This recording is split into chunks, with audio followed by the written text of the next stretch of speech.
Today on Acoustic Alternatives, we are doing another session from Grove Studios, who are great hosts for me and have been for the entire length of this podcast. And again, I will remind those who are new to the podcast, maybe that's not a reminder if you're new, I suppose, that without Grove Studios, I would not be doing a podcast. There would be no me doing this. It was a loss of a radio job that I had for nearly 15 years and a sympathetic couple of folks who own this place who said, we want you doing your thing that you love. And so I said, okay, fine. I acquiesced to maybe the world does need another music-based podcast, and here it is. So Grove Studios in Ypsilanti, previously used by my guest, Annie Bacon, is here today. Oh, yeah. This place is great. When have you used this as a spot for your own self? I mean, the first time I used it was back in 2019, getting ready for my big album release. And album release for this album, which we'll put in the Nothing stays camera. The same, I know, which it's crazy that was already 4 years ago. It's just like, it both feels like 18 lives ago and also like 10 minutes ago, you know. I think time has warped for everybody. It has been, I think, there's 2 to 3 years of life that doesn't seem to really exist. Yeah. And our life kind of, like my personal, we had a series of deaths that happened right before, like in between me releasing the album and the pandemic starting. We had 3 people die in our lives. And so time is warped.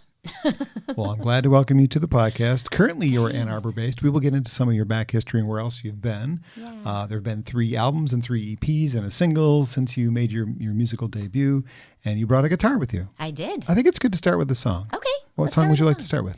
I think I'll start with one of my newer songs. Okay. It's called When Will I Learn? When will you learn? That is the question. Okay. Maybe we'll learn during the song when you will learn. Annie Bacon on Acoustic Alternatives.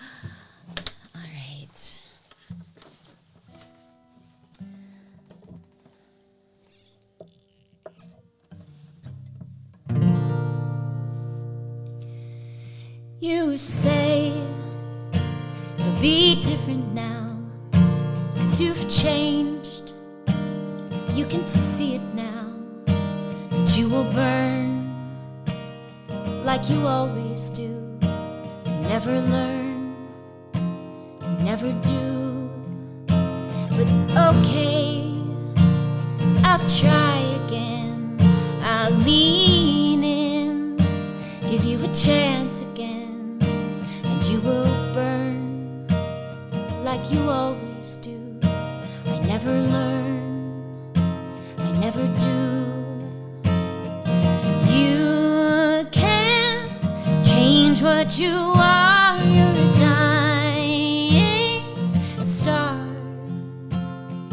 One step closer to you, and the heat bears down. I wanna run like I always do. I wanna run.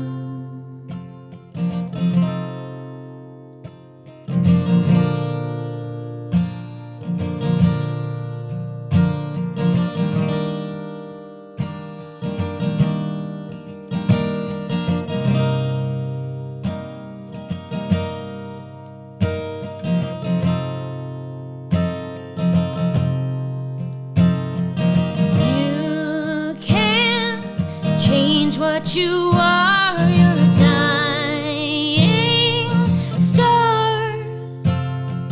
One step closer to you, and the heat bears down. I wanna run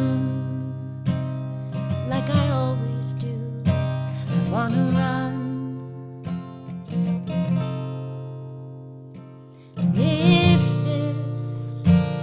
Not elemental, I'd find a way to escape into exile, far away from the heat of your love. When will I learn? When will I learn?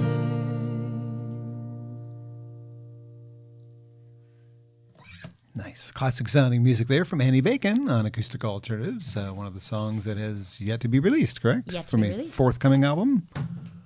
I am working on 2 different albums right now. So this is from one of them, but this is not the one that will come out first. Just to tease people. Yeah. That's mean.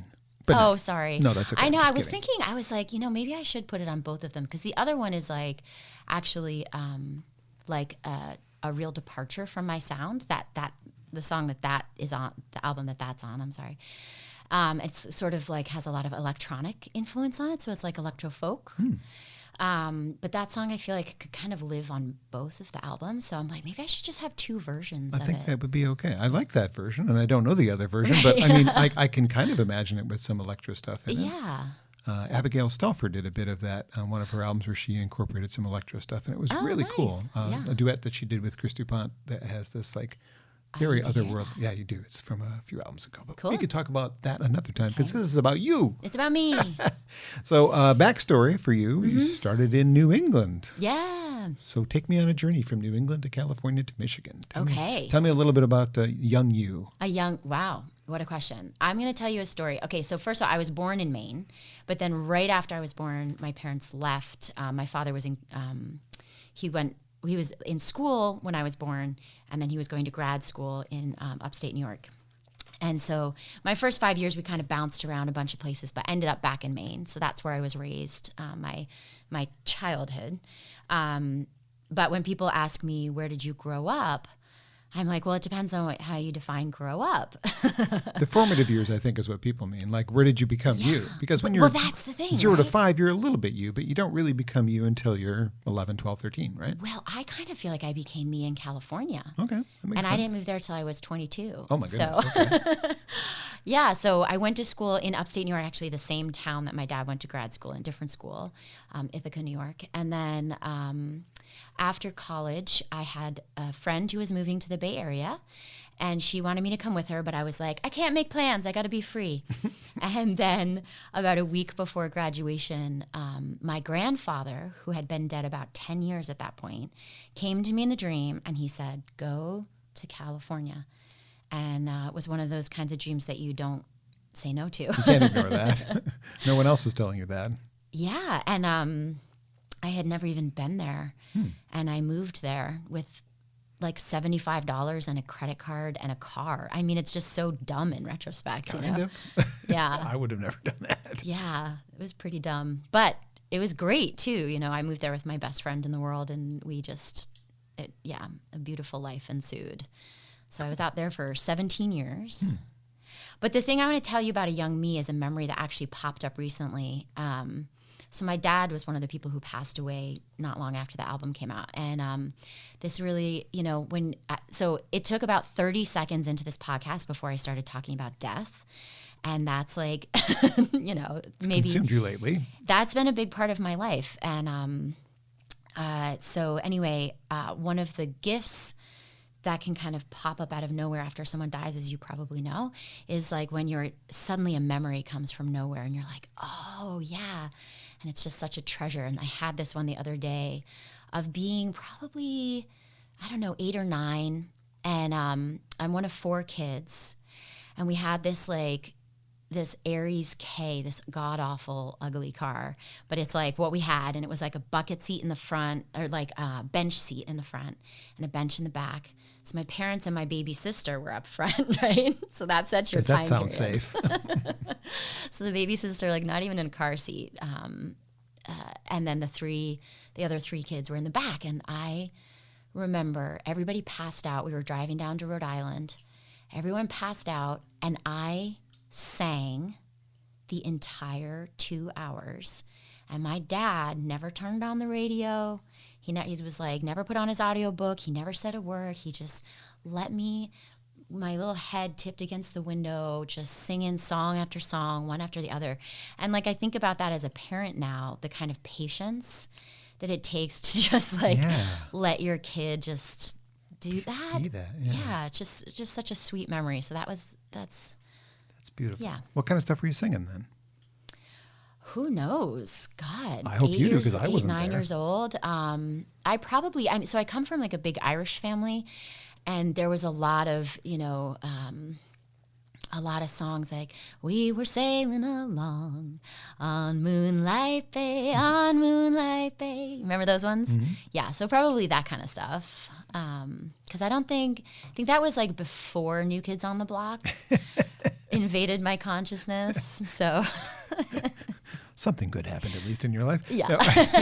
No, just kidding. Do you remember who it was that made you want to sing and or play the guitar and or write songs? Ooh, great questions. So the Big Irish Family is who made me want to sing. And specifically, it was like the magical experience of being in a room full of, 50 people, 60, 70 people, however many were gathered at that time. And somebody would just like call out like number 34, and the whole room would just erupt into a song and like 3-part harmonies or 4-part harmonies. And like, not everybody had a good voice, but it didn't matter. It was just like this, just this beautiful thing of people singing together in the harmony. So that's where my love of singing came from, for sure. Playing the guitar was a little, I love my guitar, no disrespect. It can't hear you. Oh, wait a minute. But I play the guitar because it is the easiest tool to, the vehicle for the songs. Yeah. But I really, I used to be a bass player, and that I really love that instrument and hope at some point in my life I can kind of come back to that. And that it was, I don't play anything like Les Claypool, but that's sort of who got me really interested in the bass. Because he's a damn good bass player. Yeah. And then like Edgar Meyer, people who can do things like I don't know if you've ever heard. So Edgar Meyer, classical bassist. He actually did the Bach cello suites. With Chris Thiele, right? He did it by himself on upright bass. Okay. And so just this really incredible thing of being able to do, the bass is just such an incredible instrument. And I mostly have played electric bass. I did play upright for a little while before I got pregnant. And then it got, like, I was huge when I was pregnant. I mean, it was like, it was huge. And I couldn't even reach. I mean, I literally couldn't reach the neck of the bass anymore. So, and then I had to give it back. But anyway, so bass is really the instrument that I fell in love with first. But it's hard to play good bass lines and sing lead for me and for a lot of people. Geddy Lee is an exception. Yeah, and Les too. Yeah, and who's the Rush guy? He can do it. Geddy Lee. Oh, Geddy Lee. That's what you said. I thought you said Kathy. No, Geddy. No, not Kathy Lee Gifford. No, that would be weird. I was Geddy like, Lee Kathy, from Rush. Okay, I'll have to look up who that is. Geddy Lee can do it. Les Claypool can do it. Sting does it. Yeah. But he plays very simple bass lines, and that's cool.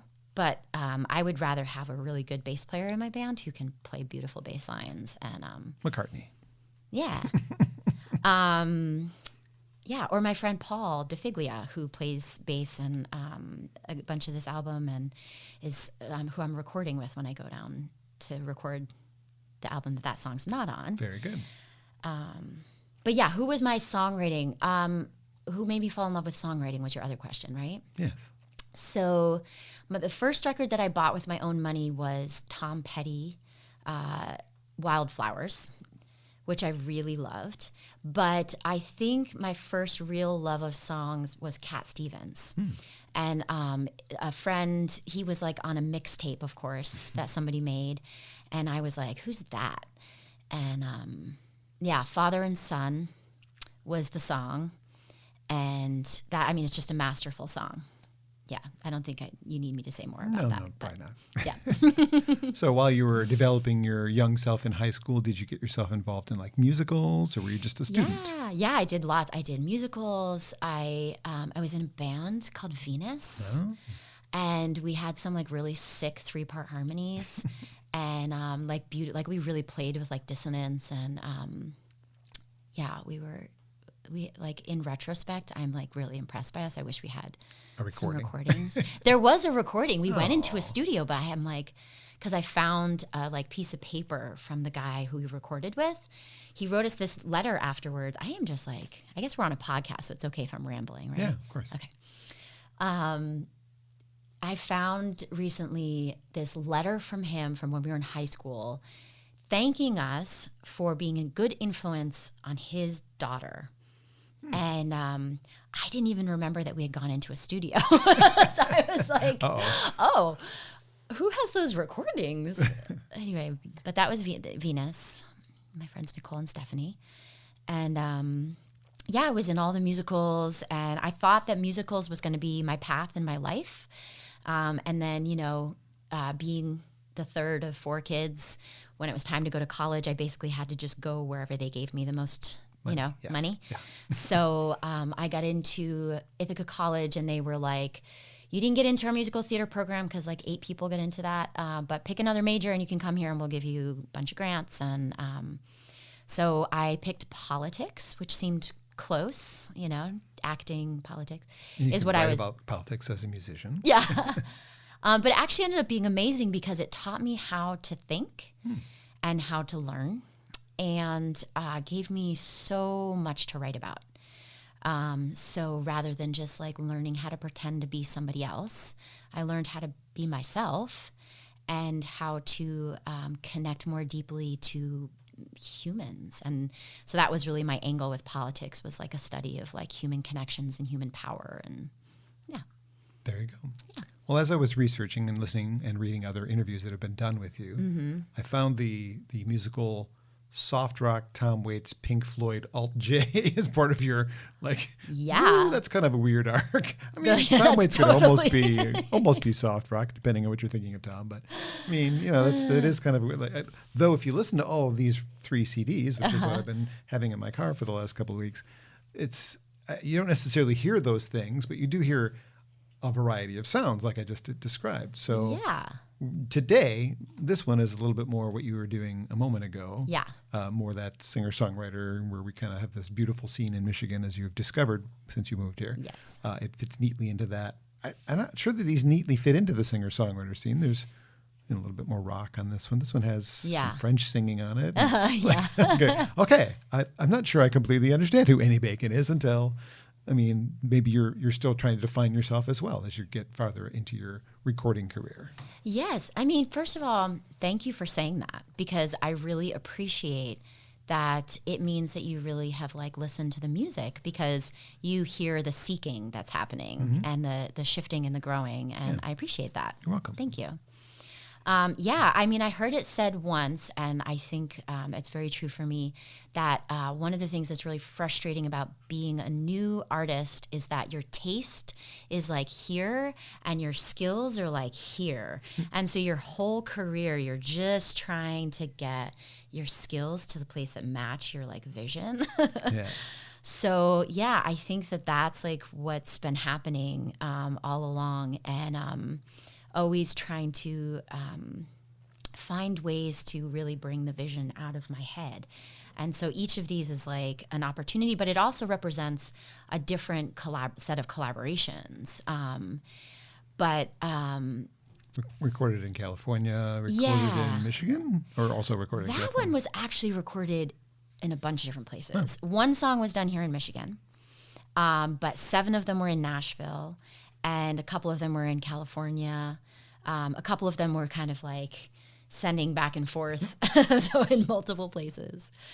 But I think that I'm a much better songwriter now than I have been. And I hope I never stop saying that. I hope that for the rest of my life, I'm constantly saying I'm the best songwriter I've ever been. I think of it like a job. If you get farther into your job, 15 years into your job, you should be better at it. You should be better. Because if your best time was 15 years ago, well, maybe it's time to move on. Yeah. And maybe, the moment has kind of shifted. It's a little different with songwriting because that requires creativity and not stealing other people's ideas. Going to work like I do, I just have to practice what I do to get better at all the things I do. Yeah. For you, it's practice, but you're also honing your craft, right? But part of the way you hone your craft is you steal from other people. So that's the funny thing. Yeah. Right. Is you learn how to write like other people and practice. And one of the ways, playing covers is a great way to do that, because you're one, a thing that I'm obsessed with on this album is the, in the major key, the 4 chord is let's say we're playing in C. We're going to get nerdy for just a second. I won't go too deep. It's okay. So if we're playing in the key of C, the 4th chord is going to be a F major. But something the Beatles did a ton that I learned from playing their songs is that they play that F major, and then right after it, they play an F minor. And it has this really kind of like, kind of twisty feel that like it takes you out of the key for a second in this way that just feels really nice. And so, you know, playing their songs, I like learned that trick from them. And then I put it in most of the songs in this album. But you can't tell you're stealing from the Beatles. Yeah, it because like first you steal and then you let it influence you. So, but I do have a very wide palette of music that I'm interested in. I love a lot of pop music. I love classical music. Come and look at my collection in my house. It's pretty wide. Yeah. Yeah. I mean, there's so much good music. There's so much good music. I could listen to something new every day and never get caught up. Yes. I've been like really a little bit obsessed lately with Bad Bunny. Okay. He has an album, Puerto Rican artist, amazing pop musician who, like, I listen to some of his older stuff and it's like, it's okay, it's good. It's got a little bit, it's just like a little bit more, it feels like factory pop feel. But he has an album called, I'm going to butcher this, Un Verano Sin Ti. I'm a French speaker, that's Spanish. Yeah. A Summer Without You. But it is really like exquisite the way that it's composed and his singing style. Like there's a lot of skill that goes into, you know, what he's doing. And anyway, there's something to learn from everything great. There you go. Yeah. This seems like a good time to throw in another song. Okay. There's a guitar over there. Let's do it. Well, now I want to play a song that has that that major to minor shift in it. So let me. That also shifts the idea of what songs you were playing. Yeah. You would come in with a couple of ideas. Yeah, I'm gonna just. This is very much how I function. Go too. for it. I'm and like, we can alter the 3 to 4 as well if you want. Yeah, maybe I'll do 4. Okay. What song are you singing and tell me about it? This is one from that album, and it's called Gallatin Pike. Okay, hold on. I need my like foot on the floor. There we go. Okay. Driving Gallatin Pike in the middle of the night. I don't know which way to turn.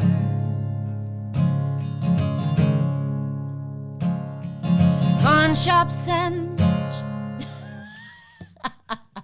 Take 2.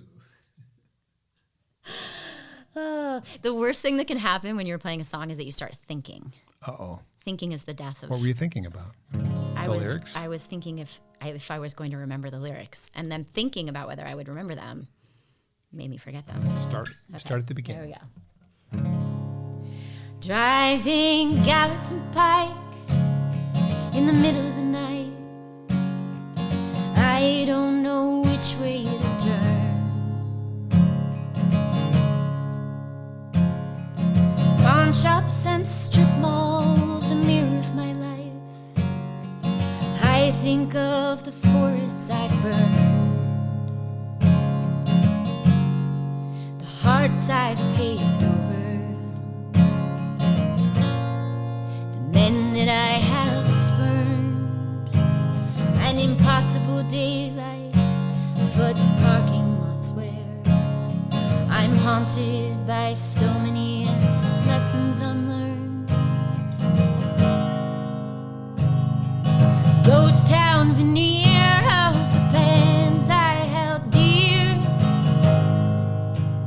Oh, is this what my life's become? Just like Gallatin Pike in the middle of the night.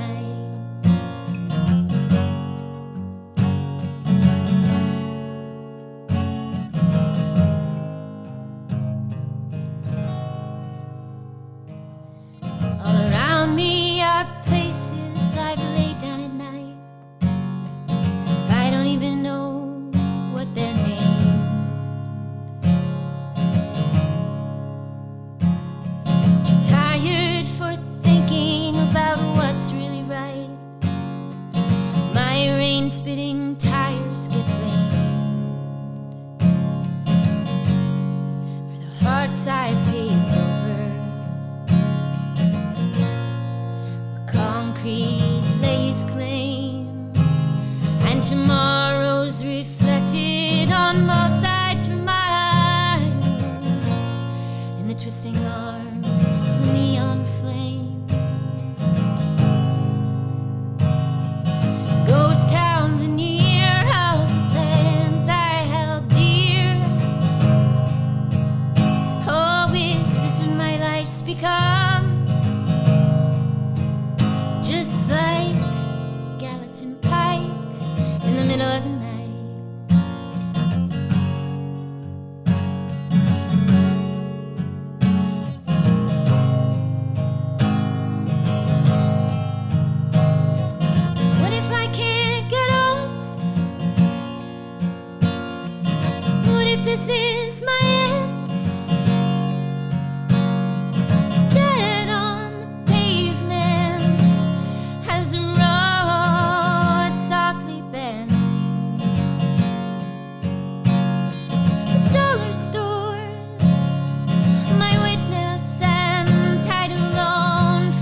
as soon as I turn off, I see front porches and lawns. I guess life is bigger than the sins of its pawns. The fears we hold on to don't hold up for long. Gallatin Pike's just the name of this song. Isn't it nice to find out that sometimes we're wrong?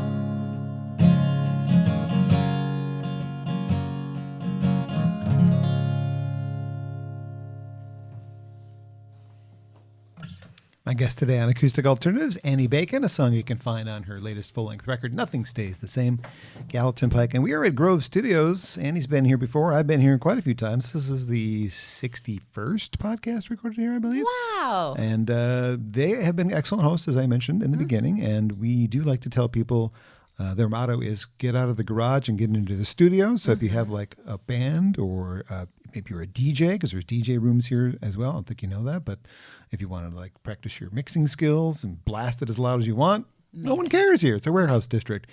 So, you know, it's a place to consider if you're in one of those situations, a band or a podcaster like myself, where you can put yourself in a studio and not worry about, I don't have any microphones. Yes, you do. You have 4 to pick from right here. Actually, there's one I kind of want to do on the road, but I don't have any microphones. And so I'm kind of stuck going, can I pull that one off? Can I find a way to get a Scottish artist who's playing a house concert this Friday into the studio on a day I don't really have time to do it? So this would be the best place to do it. Grove Studios. Look them up. Anyway. Yeah, actually, and I will also pitch out to anyone who's an artist who's listening that they have tons of the gear here that you need too. So like you bring your band in, they don't need to bring amps. They've got great guitar amps. They've got drum kits. They've got keyboards. They've got, you can plug in and record yourself. You can plug in and do video recording. You can do live streaming. I mean, it's really just an incredible place. And it's like super cheap. Hourly rate. It is pretty super cheap. Open 24 hours, if I'm not mistaken. Yes, 24/7 keypad operation. So yes. At some point during the 61 episodes, I have had for a total of 12 of those, I have had a sponsor, and that has helped pay for some of the expenses. However, now, just recently, one of my friends has really been pushing me for a year or so to try Patreon. So there is a Patreon page now for Acoustic Alternatives. I will have a link on this video. If you search my johnbommarito.com Acoustic Alternatives page, you'll see the link to Patreon there as well. So if you feel like what I do is worth something to you as a listener, or whether you're watching or listening, the audio or the video, and you want to support $3, $5, and $10 levels exists, there are bonuses for people at the $5 and $10 level. You get to hear things that I can't tell you what they are, but there's some cool things that I've done in my past that you might be interested in hearing about. So anyway, back to you. Sorry about that. No, that's great. So 10 years before you released this album, you released your first EP way back when you were living in California, but then eventually you found your way to Michigan and put this one out while you were living here. What brought you to Michigan, if you don't mind me asking? Yeah, so my partner at the time, he grew up in the area, so we had to leave San Francisco for multiple reasons. It's expensive for one. That was a big one. Yep. And he was looking for jobs around here, and so we could be close to his family, and that worked out, and we moved here, and you know, it's been so great for our kid who's sitting right over there right now. Yeah. Don't tell. But it's an amazing town to live in. So living in the city with a little kid, you know, their playtime is just always observed. You have to go to the playground for 45 minutes or whatever. And then there's also, we lived in the Mission District, which is one of my favorite places on earth. But with a little kid, there sort of had to be this distinction of like, there's good dirt and there's bad dirt. You know, you can't play in the bad dirt. And so when we moved to Michigan, like in that first couple of days even, I remember him looking at me. He was, I think, 6 when we moved here. And he looked at me and he's like, Mommy, is it good dirt or bad dirt? And I was like, honey, it's all good dirt now. Yes. It's all good dirt. So it's a fabulous place. Yeah. I was wearing my Support Michigan Music shirt at a Cleveland Indians game not so long ago, and some kid said, hey, Michigan. Said, yeah, Michigan sucks. Like, he was doing the Ohio State Michigan thing, but I wasn't wearing any like U of M or MSU gear. Like, dude, have you been to Michigan? Because you're missing out. So now that you've been That part is of the funny part. it is. You've been part of two different music scenes. You've been part of one in California, one in Michigan. Yeah. And I'm sure they both have their things, but maybe Yeah. compare them for me. So as I only know this one. Well, every other music scene is terrible, and this one's great. No, I'm just kidding. I like hearing that. I love the music scene. I know you've heard me, and I think you teed this up because you probably have like read me talking about how much. Maybe. Yeah. I had no idea. When we were coming here, in my head, I was like, I'll be a day drive to Nashville. So I won't have to fly. That'll be the center of my musical life. I had absolutely no idea what an amazing scene there was here. And I want to shout out Annie Capps, dear friend. Previous podcast guest. Of course. I love it. Because like a month after I moved to town, I was over at Big Sky, Blue Sky. Big Sky, Ann Arbor. Yeah. And Jeff was working. And I was like, hey, I'm kind of new here. Is there anybody I should know? Tell me about the scene. And he was like, oh, geez, scratched his head like, I don't really know. And he had one name for me, and that was Annie Capps.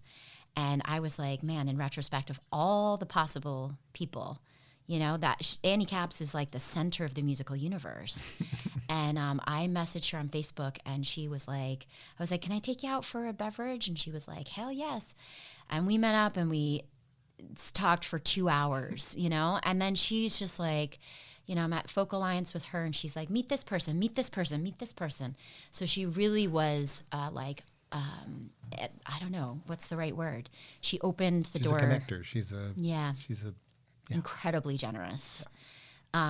So yeah, and then I ended up going to a great open mic at Ghostlight in Detroit for a bunch of months before the pandemic, and Joe Sarah Pear, Michelle Held, Audra Kubat, Ryan Dillaha, they all were stalwarts down there, and Mike Ward, sweetest guy. Sweetest guy. And actually, I met Mike in a different way through somebody. Anyway, we had another connection, so we were fated to meet, which is great because he's one of my favorites. But yeah, I think one of the things about the scene that I love here is that it's incredibly supportive. Yes, it's not very competitive. Yeah. It's more like, hey, how can I help you? How can I help you? How can I show up for you? Yeah. And people just sitting in the front row at each other's shows being like, you got this, just so much love and support. And at the same time, a total nerd out on craft. People love songs here. And so it's not just blind support. It's also let's be better songwriters together. And take that, Nashville. Yeah. Yeah. So the Bay Area and Nashville both, I think they both have many things about them that are fabulous and amazing and wonderful. But yeah, definitely people are trying to get famous, and that's their number one priority. And so I think that probably it makes a lot of sense to get there when you feel like your craft is where you want it to be and you're ready to present, But I just love songs. I love writing. I'm a writer before everything else. And so coming to a place where there were other people who loved the actual craft of songwriting as much as I did it's a dream come true, and I just feel so lucky. Yeah. Cool. Yeah.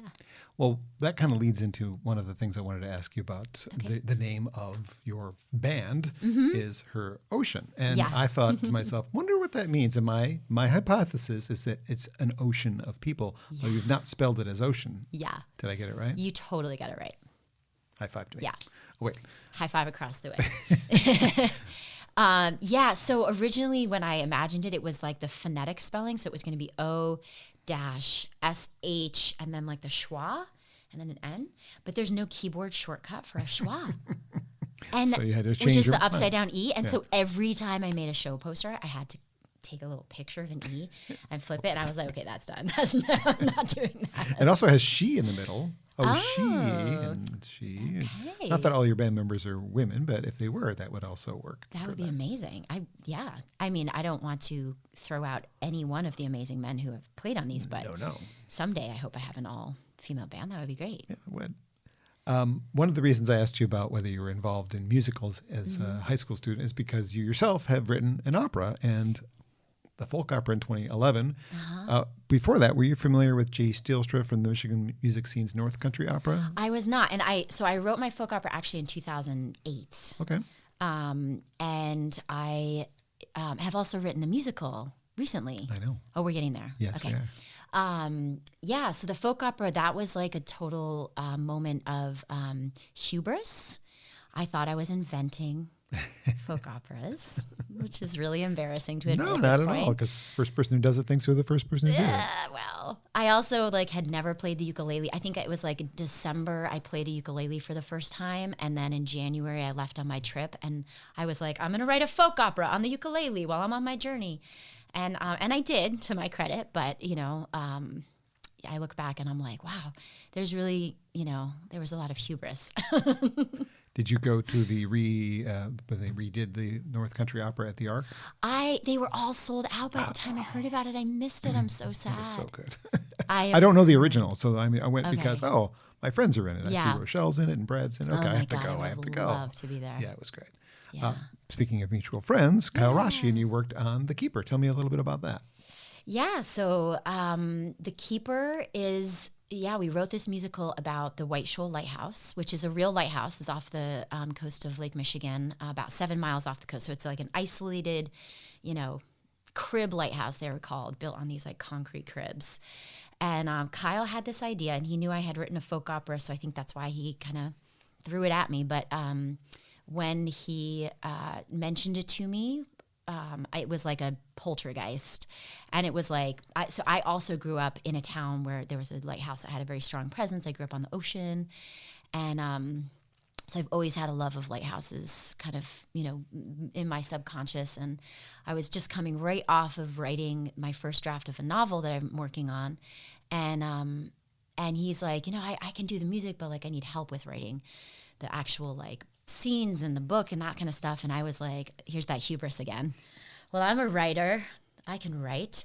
And I literally went back we were at the Folk Alliance conference. I went back to my room and I wrote 8 pages of his story. I named his characters.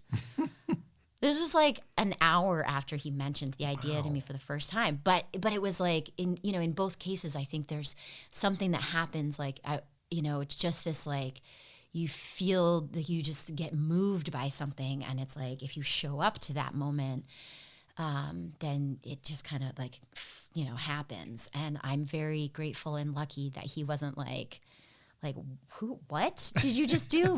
Back off, And so, that was it. It was just and then we were writing a musical. And so that was the end of October. By the end of December, we had our first draft, 30 songs, 2-hour musical, full libretto. And I missed the performance at Trinity House, but yes, I'm aware of it. That was a very special night. I can't be everywhere. I want to be places that I can't be, and that was one of them.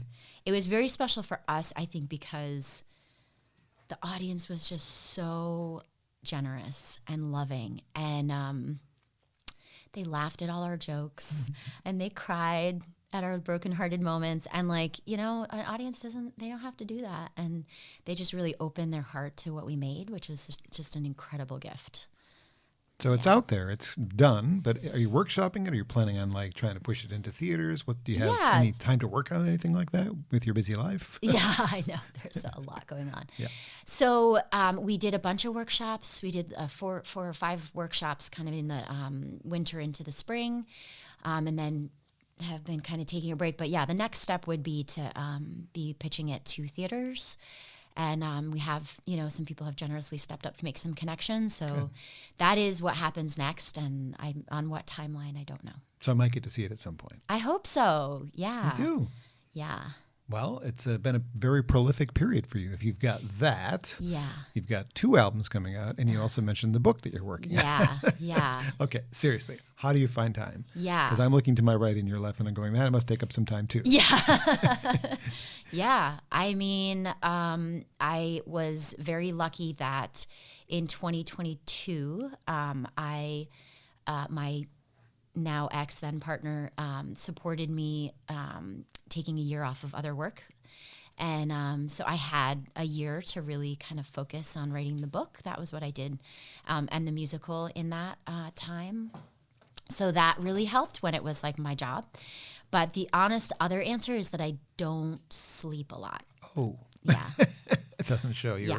got a sparkly smile and beautiful eyes, and I would think you'd be like, Well, it's one "Oh." of the gifts of parenthood, actually, is that you learn how to function on like not that much sleep.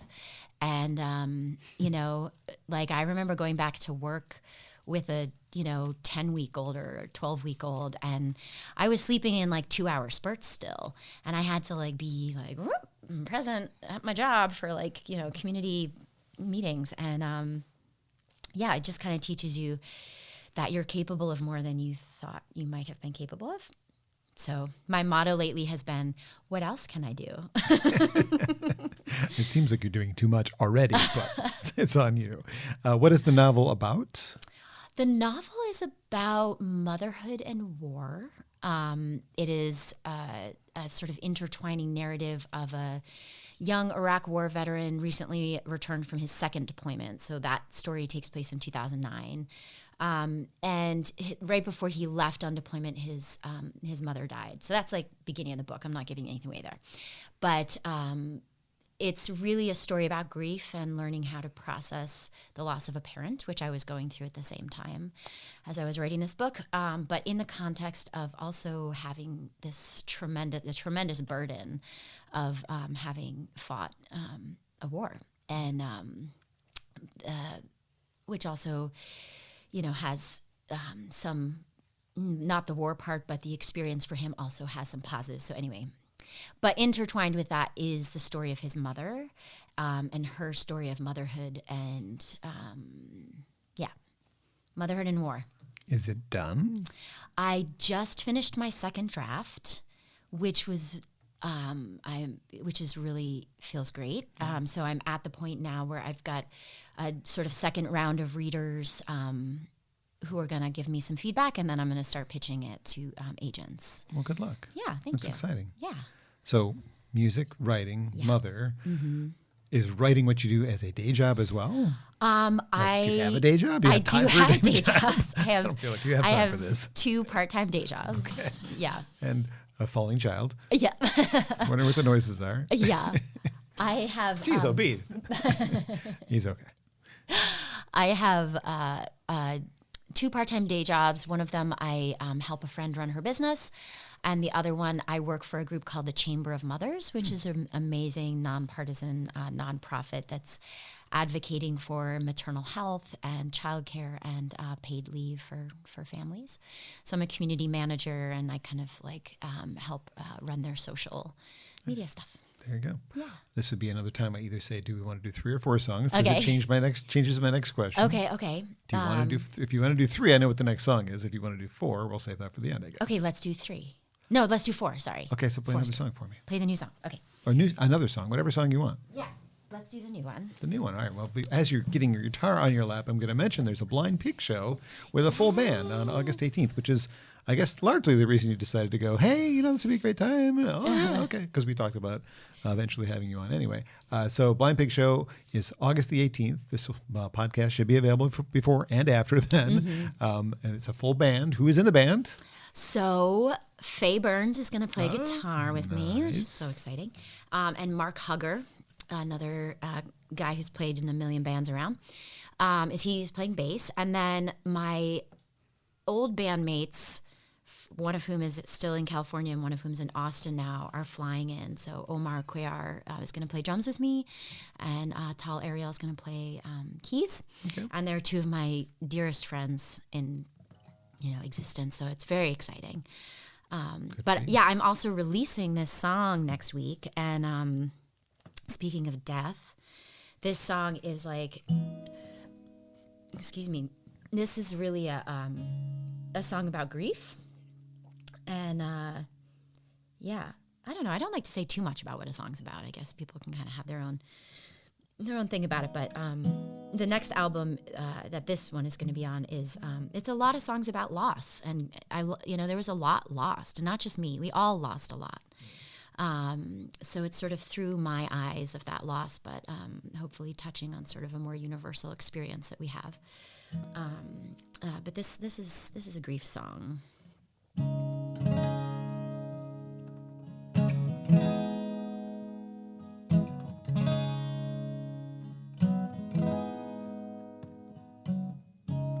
I'm not ready to write a song about you, so write about your bench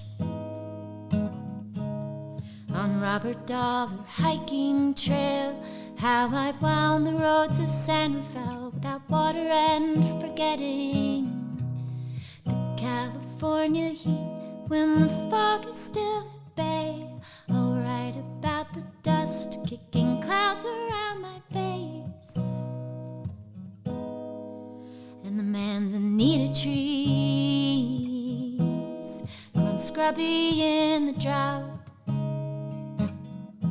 How I whisper to the radio tower, I'll trade my breath for an easy way out. But the California heat pushed its weight on me, and the bench came into view, and a fox did too.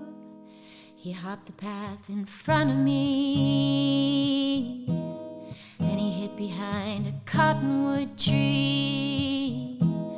So I started making plans for fending off an attack that never came, an opportunity for rage. The California heat, when the fog is still at bay. I wish you weren't dead, but it is that way. But I didn't feel you. It was just a bench with a beautiful view.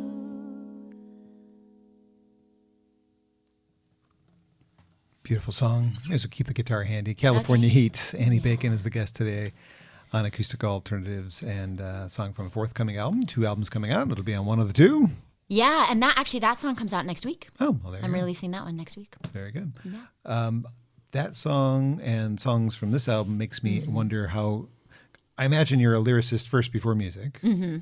How hard is it to match the music with the mood of the lyric? Great question. There's a word for that. Do you know the word for this? Don't. It's called prosody. That's a real And word? Isn't that a great word? Can I play that in Scrabble? Yeah, you absolutely can. Prosody. So that is when the music matches what the song is about. And I think for a long time, and you probably can sense this from, because you have listened, for a long time I called my songs sad songs in the major key. So they were sad because I just, I'm Irish. I write sad songs. That's just what I'm interested in. That's what you have going on That's in your what life, I got, too. Right. But but the songs kind of don't always feel sad. They feel a little upbeat or happy, or like what, you could just kind of tune out the lyrics and then enjoy the song and bop along. Yeah. And but with this new album that I'm going to be recording in September, that this song is on, that has changed, and these are going to be sad songs that sound sad, and part of that has been on purpose and like a desired, I want to just be in the experience, and part of that has been a need to for me to like say it the way it has to be said. And I think that I think of the music as like another dimension, right? So lyrics are one dimension, music is like melody is another dimension, and production is another dimension. These are all the sort of, you bring a Bring a crackling piece of snack with you. Yeah. maybe you could pause on that for 1 second. Somebody's hungry.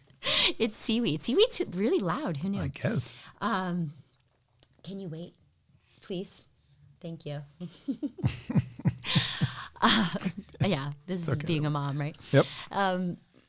So, Go ahead. Don't worry about it so much. okay.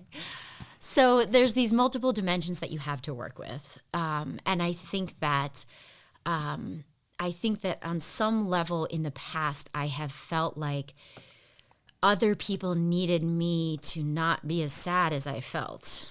And I think, so this is like making me a little emotional. I think that the experience of this past 4 years, it was so sad.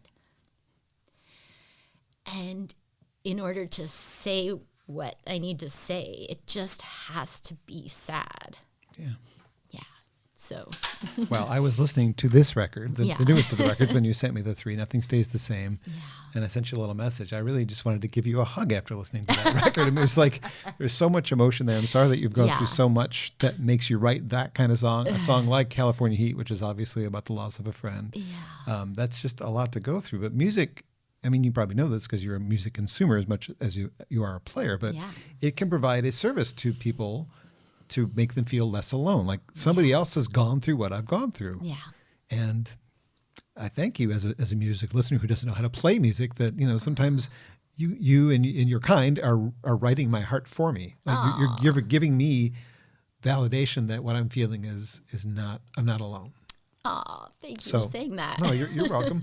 And thank you for doing what you do. Yeah. I mean, again, it's just, we know that we're not the only ones who go through these emotions. We feel like we are at the time Yeah. until we hear somebody else tell the same story in a different way. And sometimes it's Yeah. more beautiful than the way I was thinking. Right.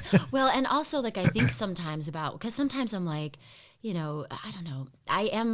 The nature of sort of my being is that I'm very self-absorbed. That's, you know, just sort of my orientation of the world. Mm-hmm. But it's not self-absorption for the purpose of like wanting to be the center of the universe. It's just sort of how I absorb the experiences. And so the self-absorption is for the purpose and the aim of creating connections and creating care, creating compassion and empathy. And so sometimes when I like only think about the fact of how self-absorbed some of this is, I have to remind myself it's like how hard I work to be able to say some of these things, that I'm like, there definitely are people out there who don't have the time or the space or the skill to like figure out how to say the thing, but might have the same feeling of me of, I need somebody to understand this, you know? And so to hear you say that, like, thank you. You're welcome. Yeah. Keep doing it. Cool. I will. We've talked about loss. Yeah. We've talked about being influenced by Irish music. And, Yeah. and while you're talking about that, I'm like, I'm going to save this one for later. So now we're down to a question that's not on the sheet here. Okay. We just experienced, for me, a musical loss of one of my favorites from the 90s, Sinead O'Connor. Yeah. And it made me wonder what loss hit you the most, like your musical hero that you lost in your lifetime. You're like, oh my gosh. So just quickly, Yeah. for me, I was really like, oh my gosh, Michael Hutchence, really? In Excess and Prince. I was completely caught off guard by those two. Like those two really make me go, ah. Yeah. I think for me, the first one that really caught me off guard was Nina Simone. And I had recently, within the like last 2 years, been introduced to her music when she died in 2001 or thereabouts. And I think it was the first time that I had that feeling of like, I don't know this person, but I'm really moved. no, well, it was more like, I never got to see them play. I never That got to too. sit at that person's feet, Yeah. you know, figuratively, I Right. guess. Do the you thing know. I'm doing with you. Yeah. I wouldn't expect I would ever be able to actually sit at Nina Simone's feet. I just mean, be in the room where the genius is happening. And I think it was the first time where it was like, oh, I better make sure if I really feel like this about an artist that I do whatever I can to see them. So that was one that really hit me hard. I think that even though I had gone to see Leonard Cohen, his death hit me really hard too, just because he was such a huge influence. He's Leonard Cohen. Because he's Leonard Cohen, yeah, just spiritually, intellectually, and musically. And then David Bowie hit me really hard. I think that another we didn't one. know. We didn't know he was. Yeah. Yeah, that was a weird one too. Yeah. Yeah, I mean, I don't know. I feel like a lot of them hit hard. Prince definitely hit hard too. I was just caught off guard. Yeah. I remember I was at a doctor's office. I'm like, what? I know. Prince? What? Yeah. Not yet. That's not supposed to happen for another 40 years. Yeah. Sudden death is not fun. No. Yeah. Well, thank you. Yeah. Thank you for sharing for you too. Sure. Reviewing, there's a new single coming out, California Heat, coming out very soon. August 16th is when that comes out. The 18th is the full band At the Blind Pig. song release, not quite a CD release party. Do you have any idea when the CDs are going to be available? Well, I'm recording in September. The dates are locked in. The musicians are locked in. So I'm guessing with proper, the marketing that's supposed to happen beforehand, probably January for a release. You're doing at the same time? Oh, the other one? No, the other one. You're not doing two, like Use Your Illusion 1 and 2 like Guns N' Roses did? No, you know what's so strange about the other one is that I have been working on it by myself for 2 years. And I have taken it as far as it can go. And I have been looking for the next set of hands it's supposed to go in. I have an idea who that person is now, but I'm not going to say it because I haven't even approached them. And I don't know if they will even say yes. So that one might be 6 months or a year before that one comes out. But it's like all the songs are written and like if I released it tomorrow, it probably would be okay. But I just have this strong feeling that it's supposed to be filtered through another set of hands first. Follow your gut. Yeah. So 2 CDs or albums, a book, and eventually a musical. Yeah. Not much going on. Yeah. Thanks a lot. Bye-bye. A Blind Pig on the 18th. There's also Wheatland coming up for you on September 8th. The Arc, November 4th. You're playing with Judy Banker. There you go. Very excited about that. And if people want to find out about this and any other newer dates that I don't have on the sheet, AnnieBacon.me, not .com. No, she is a wonderful illustrator in France. She's not you. She's not me. She speaks French. She speaks French, yeah. So do you. We have a casual social media friendship because we often get tagged in each other's stuff. What song would you like to finish with? I'm going to end with I Want to Die Like Lou Reed. Since we're talking about death again. Since we're talking about death. And why wasn't he on your list of people? I know. Well, because I was shocked by his death, not by his death, but by his wife, Laurie Anderson's account of his death. Because I didn't really know that much about Lou Reed. And actually lately when I've been playing this song, a lot of people have been saying, who's Lou Reed? I know. I'm like, they're 12. You have some homework to do. No, they're like 30. Oh.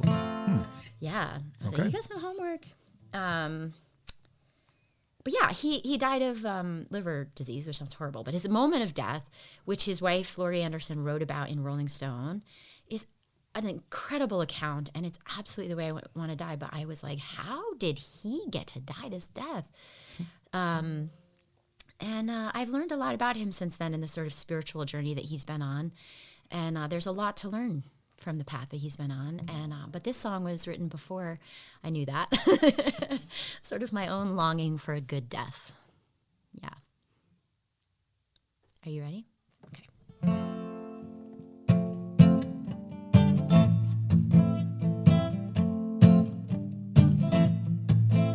When my last breath's upon me, when I'm ready to lay down, I wanna stand up and walk outside with my lover around. I wanna sit in grass, open night. I wanna feel the sun, and with touchy hands I want to show death that it's welcome.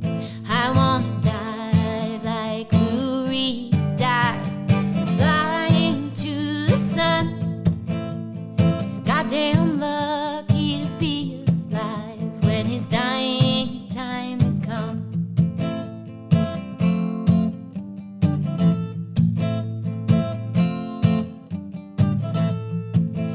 Those who walked on his wild side, not many stand still to face the end, hold their arms across their eyes, blocked out fading friends. And me, I'm stuck like Sunday morning, afraid I become that evil one who thinks that everything is dirt and we can't see one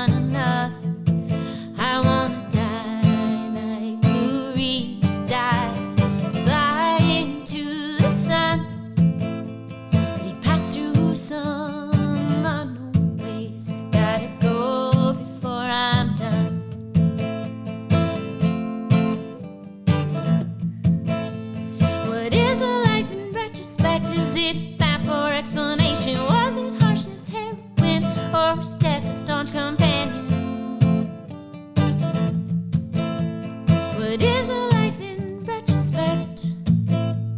What is a life in retrospect? Is it map or explanation? Was it harshness heroin or was death a staunch companion?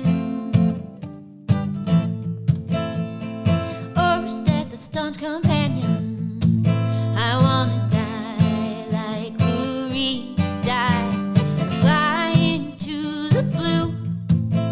But before I die, I got to figure out what Lou Reed knew.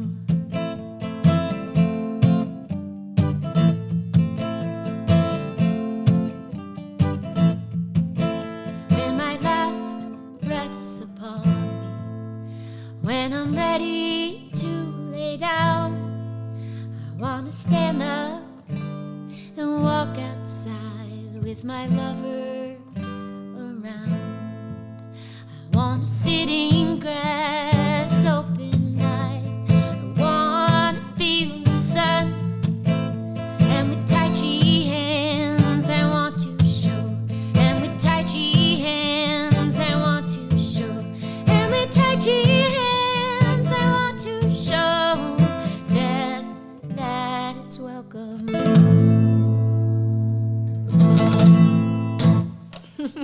Sorry, that's probably terrible for your It's all good. levels.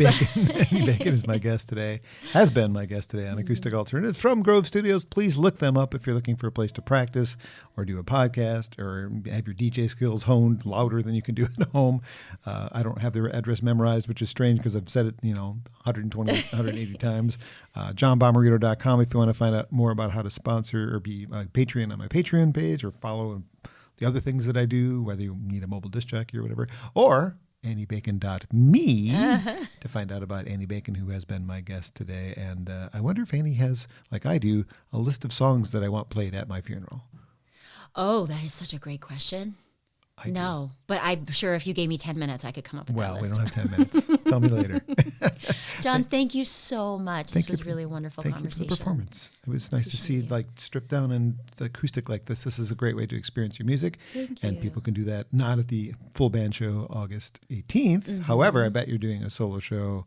Yeah, Wheatland, Yeah. Farmhouse Folk on September 28th. Oh yeah, up with Jen and Eric. Yeah, With yeah. Jen and Eric, yeah. And then the Arc on November 4th. Very cool. Yeah. Thanks very much. And appreciate anybody listening. If you enjoyed today's podcast and you haven't checked out the ones with Kyle Rasche or Annie Caps or anybody else that we mentioned that I said, oh, they were a guest. Well, they were a guest because there's a whole bunch of other locals as well as national folks like Glenn Phillips of Toad the Wet Sprocket. And Willie Porter hasn't released his album that we talked about a year ago yet, but he played 4 songs from it when he was here a year ago. So lots to discover.